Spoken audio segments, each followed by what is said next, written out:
Okay, I want to talk now about top life priorities and why we have it in here. You may have heard me share this story before, but I've been an entrepreneur for a long time, and I used to believe that I had to get up at the crack of dawn and I had to work, work, work, work. And the harder I worked, the more successful I was going to be. And I wasn't successful now, so I needed to work harder and harder and harder. And I would get up at like 4:30 in the morning, start my day, work, work, work, do all this stuff. And I was not feeling successful. And I was feeling tired and I was feeling frazzled. And I would be checking email all the time. And I would be eating dinner with my family with my phone out just in case I got a call or a text or something. And if I did, I was off in the other room, receiving the call and just being on top of things because I was going to be diligent. Okay, wasn't very good. Because if anybody asked me what my top priority was, I would tell you it was my family.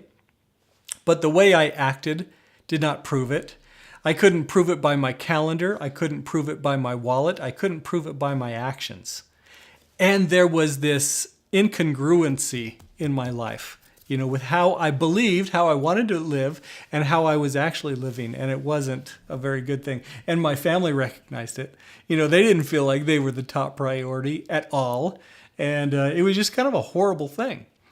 Well, if you are having trouble in your life, if you feel like things are kind of falling apart, you might want to take a look at what your deep priorities are, what really matters to you. Make sure that you list those out each day and then do something each day to prove that they are your top priorities. When you do this, you will start making progress, daily progress in meaningful work. Again, I talked a little bit about this at the beginning, but Harvard did a bunch of research on this, and the people who feel most successful, who feel most satisfied, who are most innovative, they make progress in meaningful work. And it doesn't mean that they're all curing cancer or saving orphans or something like that, but they do what is most meaningful for them. So I hope you do that. You check out, what your top life priorities are, and then you write down what you're going to do that day to prove that they're priorities. Now, I'll tell you another story. This happened just last week. Actually, first I'll ask you a question. How would you feel if all of a sudden you were thrown a task to do that took 5 hours of your day out? How would you feel at the end of that day? Something that you weren't planning on doing that all of a sudden became a requirement kind of thing that needed to be done right then. Normally that would frazzle me. That would throw me because I really like to be in control of my day. And having a surprise like that is not a pleasant thing for me generally.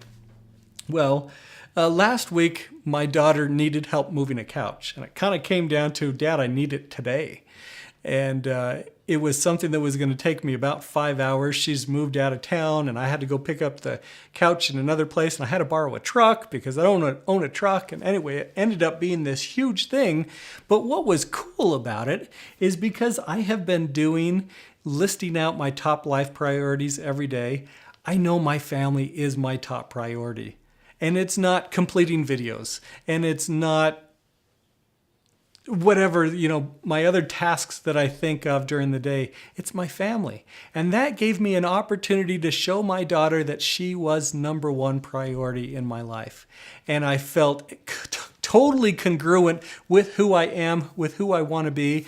And it was just kind of this amazing, wonderful experience that was unexpected, that took me out of what I thought my day was going to be and made it even better. So as you look and start listing out what your top life priorities are, the reason you're doing that is to remind yourself what you truly care about. And when you know that, and when you're living that and you're congruent, that's when you're going to experience wonderful things.